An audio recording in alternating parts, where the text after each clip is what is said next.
Okay, we're back from closed session. Can I get a motion to come back in closed session? Yes, Chair Waits, after discussing only matters pertaining to the closed session, pending litigation, IPRA, and the executive director's contract, I would like to move us out of closed session and into open session. Okay, can I get Second. Okay, motion is second. Can I get a verbal vote, a roll call vote? Yes. All right, yes. Yes. Yes. Yes. Yes. Okay, go ahead. Okay, I would like to make a motion to move appeal hearing case 053-18 next on the agenda.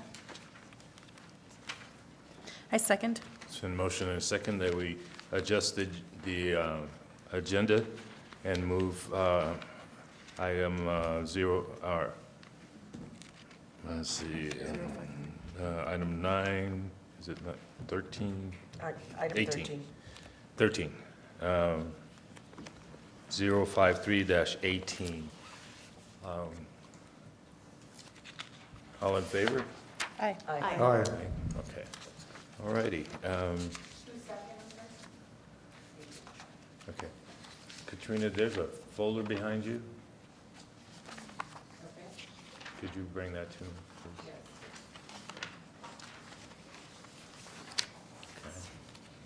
What's his name? Okay, Mr. Parsons, would you approach? Mr. Parsons, you have 15 minutes to state your case, hopefully bringing new information to us. You will be timed. The board will have another 15 minutes to discuss that if we decide to discuss it within an open session. Okay. You can proceed, sir. Hello, thank you. Jeff Parsons, CPC 5318.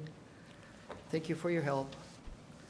Mary did not need her world turned upside down, losing her great Amber Care Hospice group because of standard operating procedure violations by officers WGV 3498 and MCB 5508.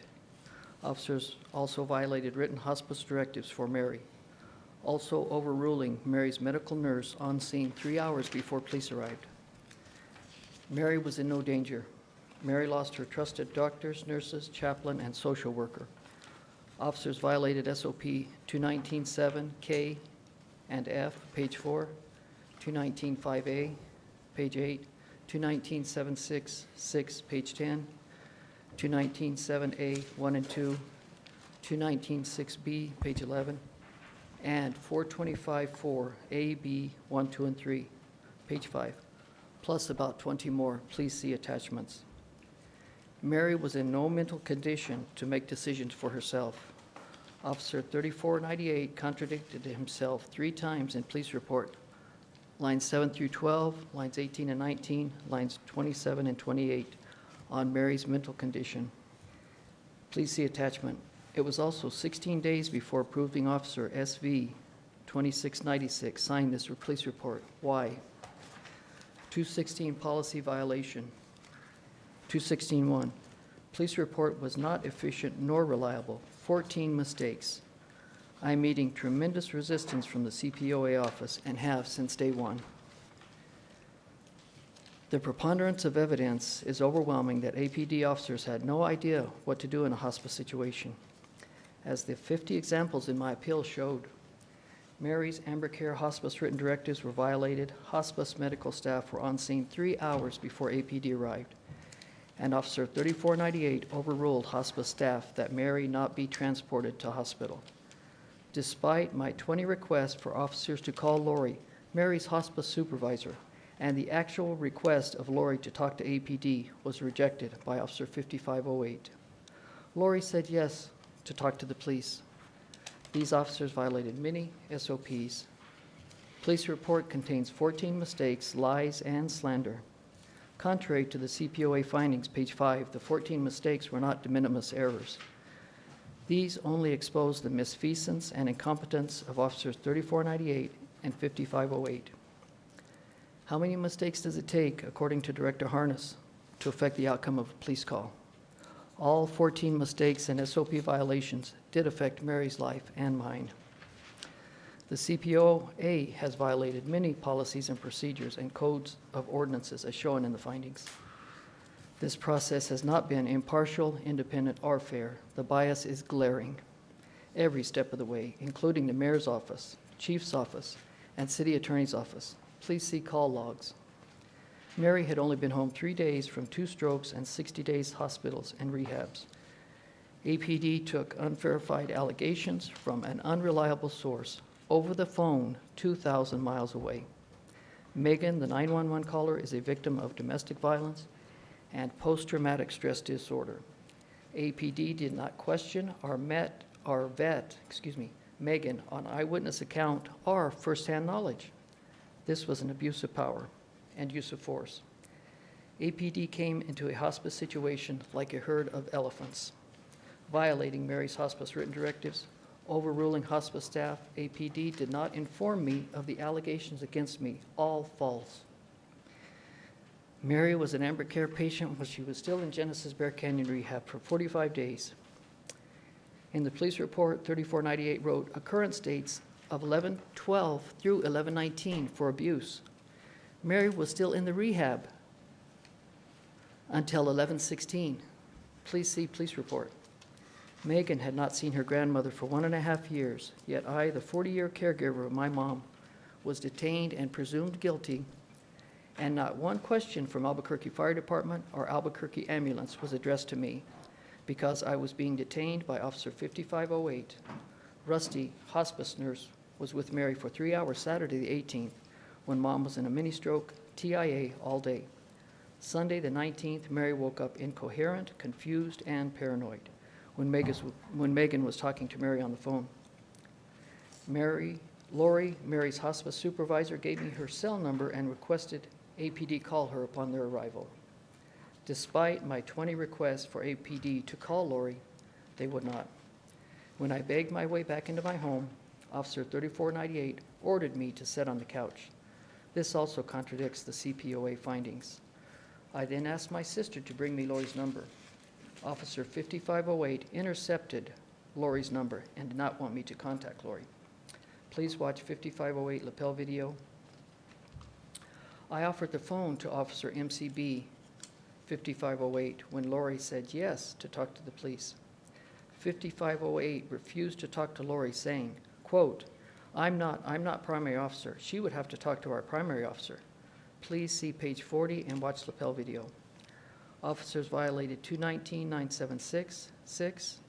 Officer 3498 violated 476, B1, A, and 2, outside referrals. Adult Protective Services did not receive the police report. See police report line 27 and 28. Officer was negligent in his obligation to ensure Adult Protective Services receives the referral and follow-up is conducted. If Mary was in danger, the officer failed to protect her. This is unacceptable incompetence from APD.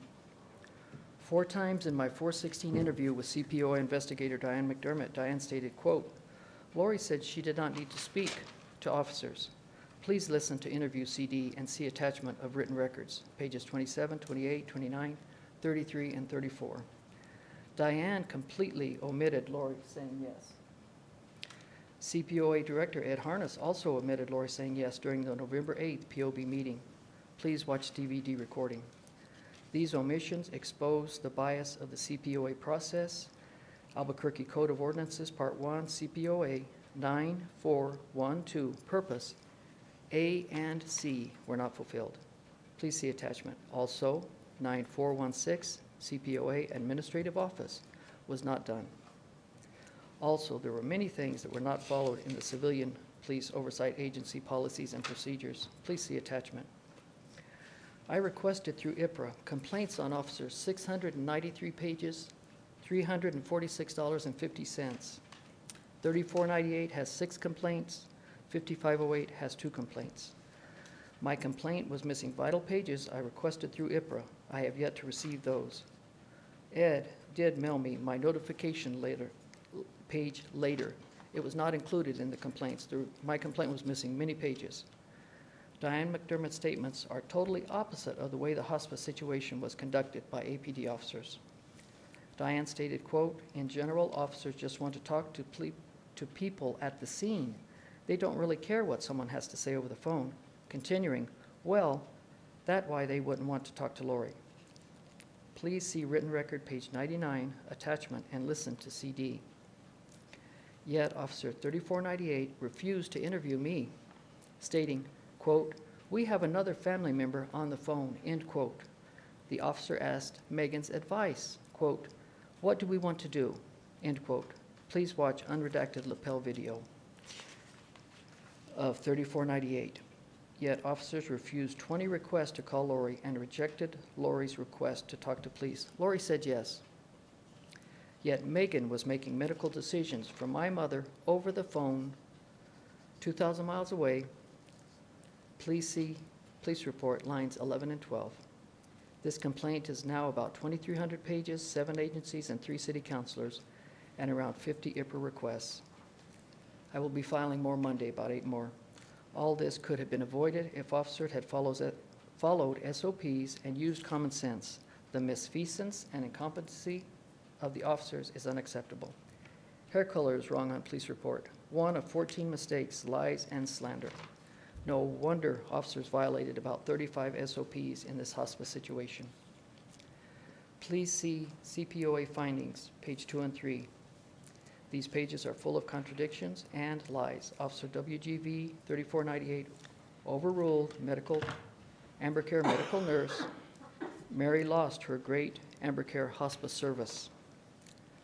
Mission statement, vision statement, and core statements were violated by these officers. There's a whole page of them. When I went to pick up my 1-page appeal, I was given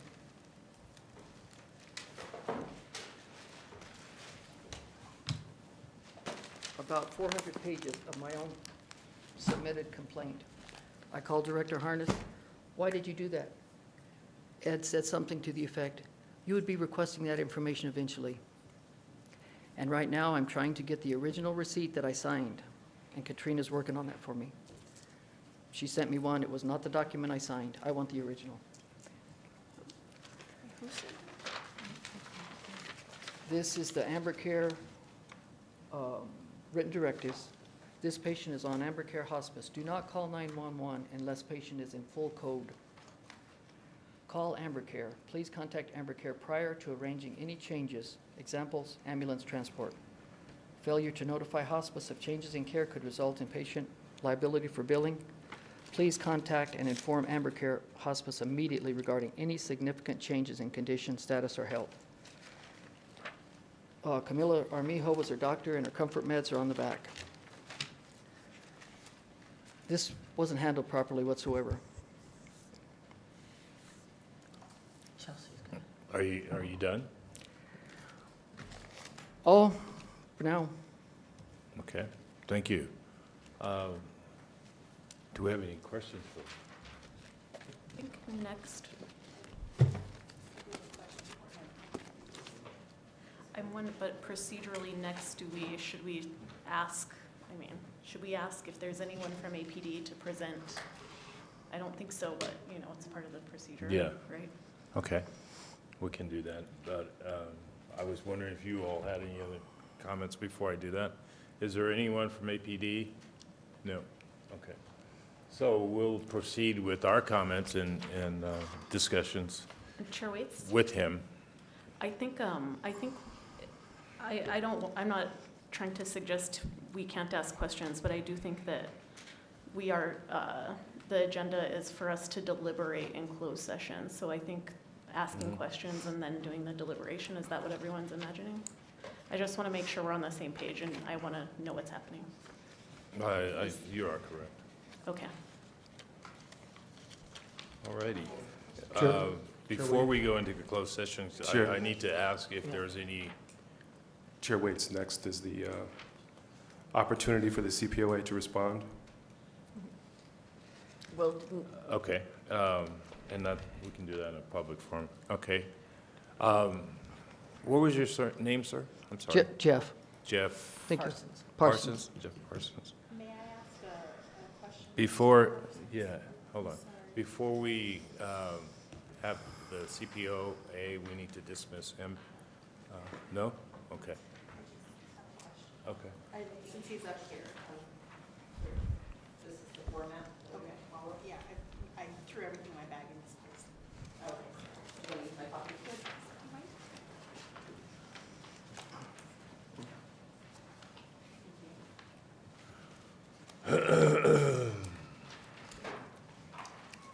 So yeah, it looks like the appellant, Mr. Parsons, gives his presentation.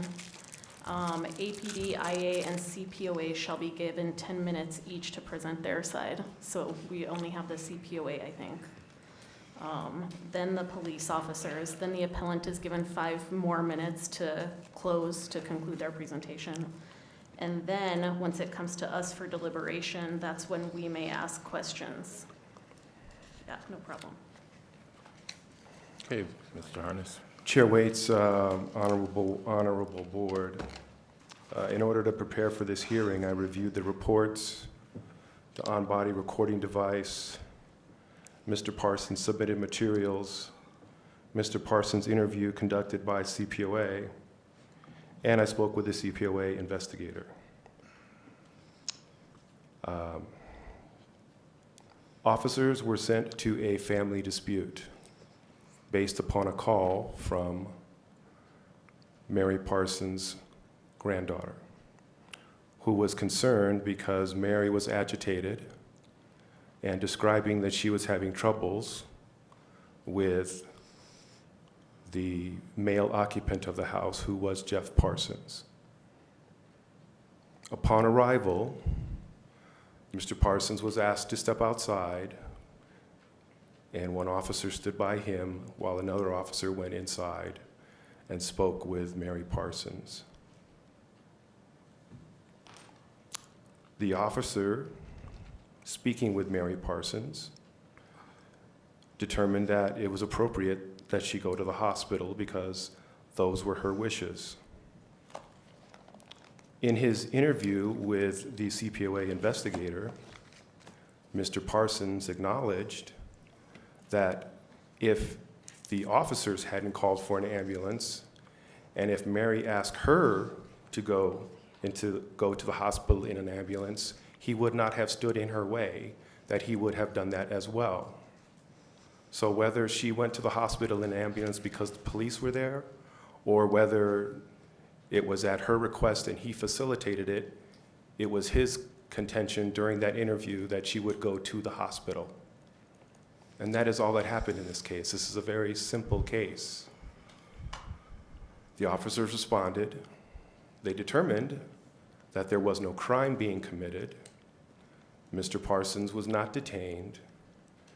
He alleges many times in the interview that he was treated like an axe murderer.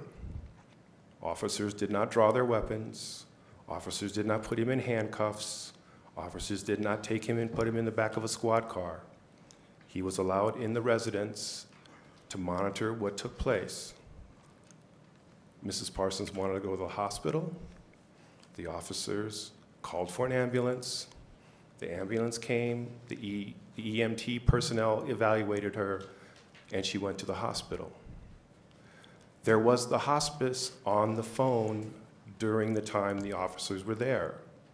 The hospice care worker said, "I don't know, I cannot take her vitals, I'm not there." So the officers had no other information on which to go except for the wishes of Mrs. Parsons. All of the people involved in this scenario recognized that Mrs. Parsons was the one with the ability to make her own medical decisions. There was no medical power of attorney.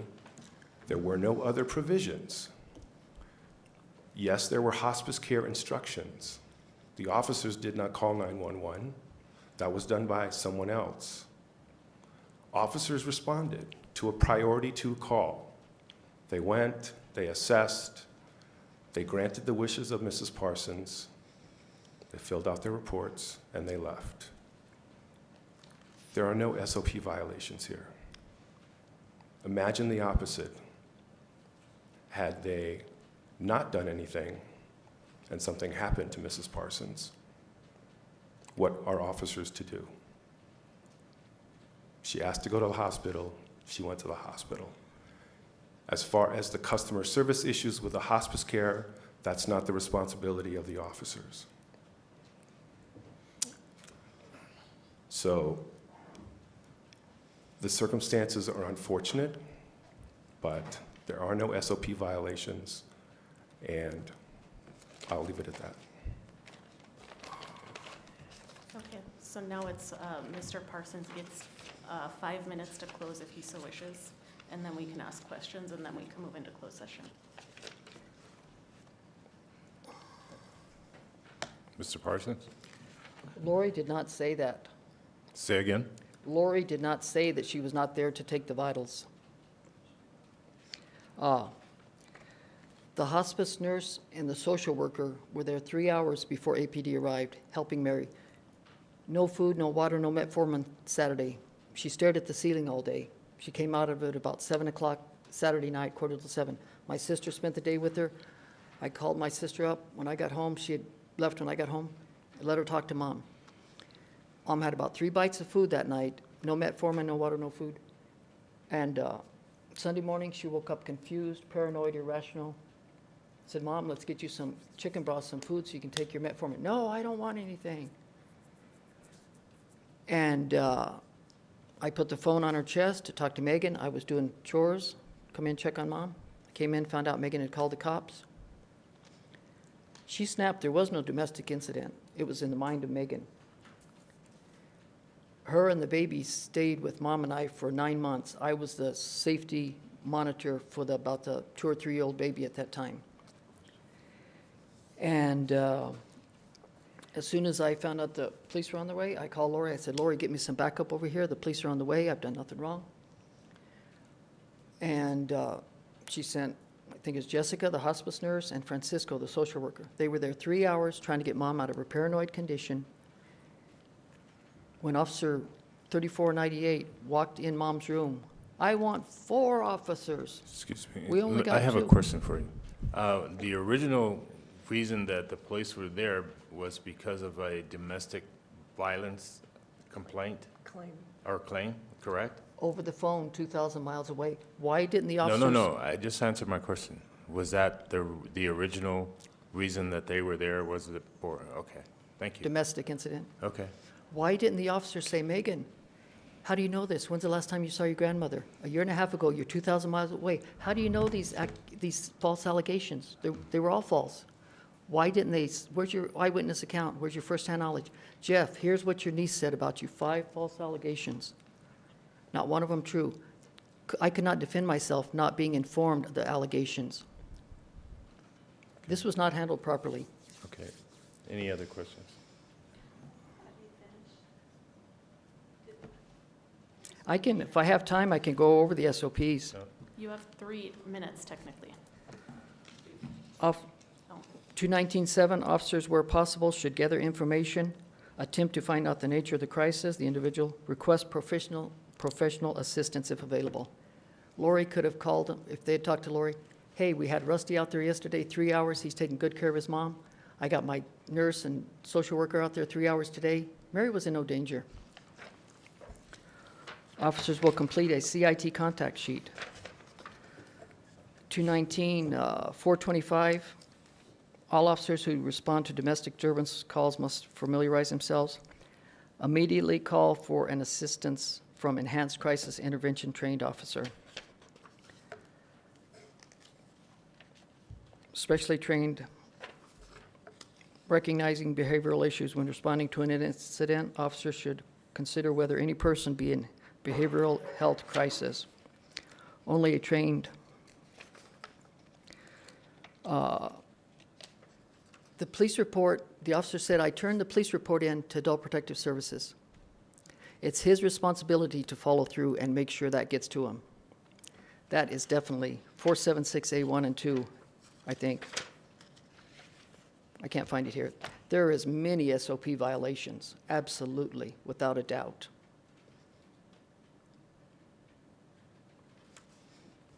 No getting around it. Okay. Do I any- still have time? The findings are full of contradictions. Absolutely full of contradictions. It wouldn't have mattered if officer had seen the written directives. It would not have changed his actions.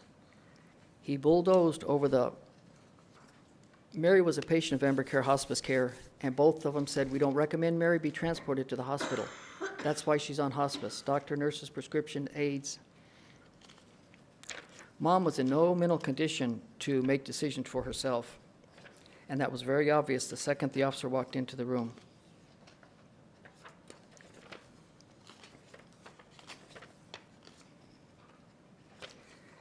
And all along, thank you. Thank you. Let's start here. Let's start up here. Okay. Mr. Parsons, I'm trying to recall everyone who was at the scene. So it was yourself, your sister, Mary. No, And- my sister is Trish. Your s- Mary is my mom. Right. It was yourself and your sister and your mother, Mary. Correct. And there were two persons there from Amber Care, right? Francisco, the social worker, and Jessica, the hospice nurse. Okay, they so were- there was a nurse there. They were both rookies. This was their first call out. They were totally unexperienced. If they had been seasoned, they would have stood up for mom, but they got bulldozed. Yeah, that's, okay. Just to try to stick to the call of the question, please. Okay, so, and who was on the phone? Megan, Mary's Megan. granddaughter from Washington. Okay, and that's your niece, right? Correct, Is that the daughter of your sister who Correct. was present? correct. Okay. And at the very beginning of your presentation, you rattled off SOPs, subsections of 219. Could you repeat those for me, please?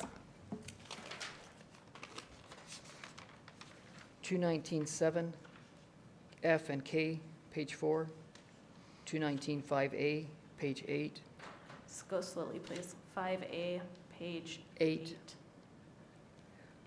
8. 219.7.6 with a square, 6, page 10. Mm-hmm. 219.7A, 1 and 2. 219.6 square, B, page 11. And 425.4, A, B, 1, 2, and 3, page 5. Okay. And there's a whole page of them in the document. Okay. Those are all the questions I have for you. Thank you. Thank you. Dr. Cass? Yes, Mr. Parsons.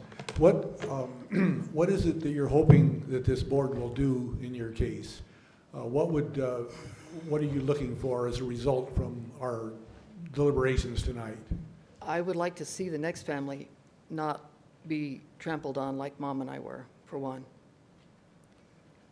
And how would you expect us to, assure you of that? If that's what you're after, what would satisfy you that was what would happen? Just that these SOP be enforced. If they were violated, there should be changes. I mean, if they were followed, it would probably been okay, but if being violated, it wasn't handled correctly, and Those are the SOPs. Okay, and assuming that it wasn't handled correctly, just for the moment, what could we do in the future to assure that it was handled correctly? In your well, opinion? I guess don't violate the SOPs. Excuse me? I guess do not violate the SOPs. Okay, thank you. Thank you. Mr. Parsons, I'm so sorry. I think that I certainly have a couple of questions for you, and I don't know if anybody else does, so. Director Harness indicated that there was no medical power of attorney. Is that correct? Correct. It would be a legal document, yeah. Mom retained her power of attorney. Medical for her The own only care. thing I had was when she was in Genesis Bear Canyon, I signed some papers to help her with some stuff, but she retained her power of attorney for herself. Okay, I did review the video, the lapel video and stuff, so I was able to see your mom. Alrighty.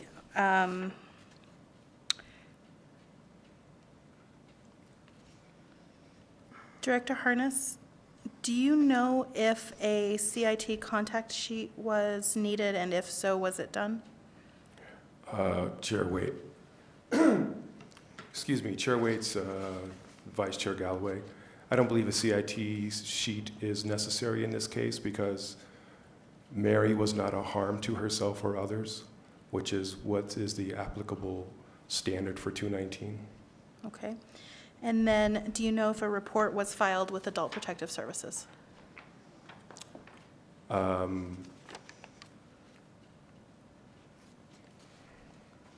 Chair Waite's Vice Chair Galloway, I believe in the investigative report, it states that there was a later determination that on a report, the report going to Adult Protective Services was not necessary. Okay.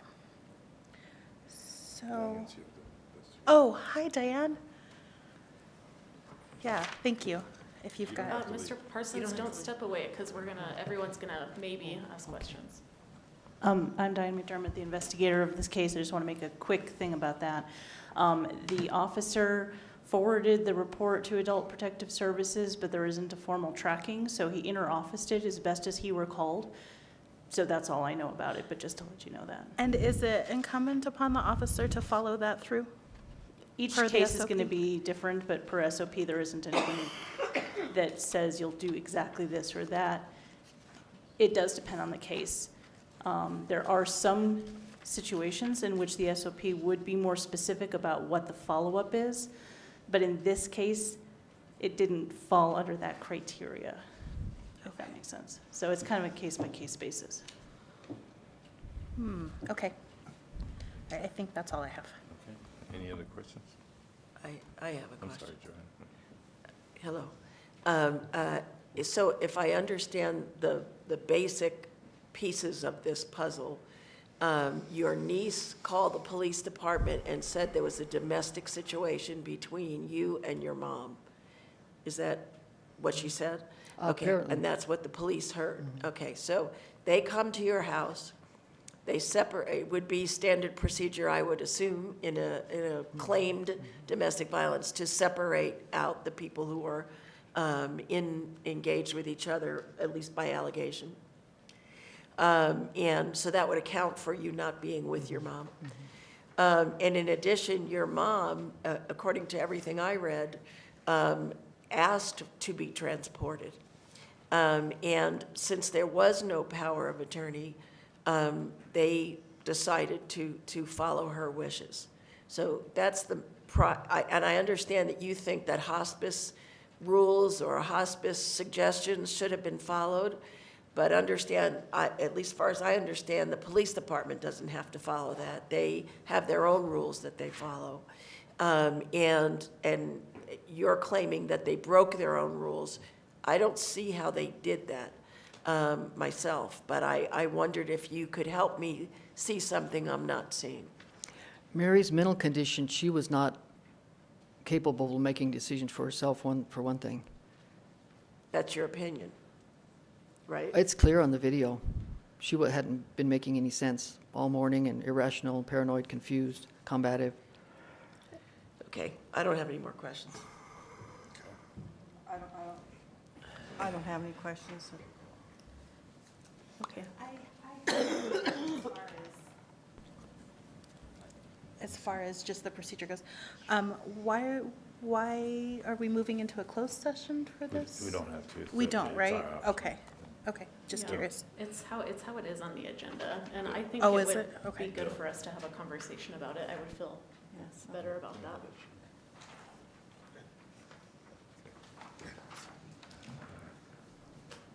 Okay, any more questions? All right. Pass it over to you, 'cause Leonard was asking for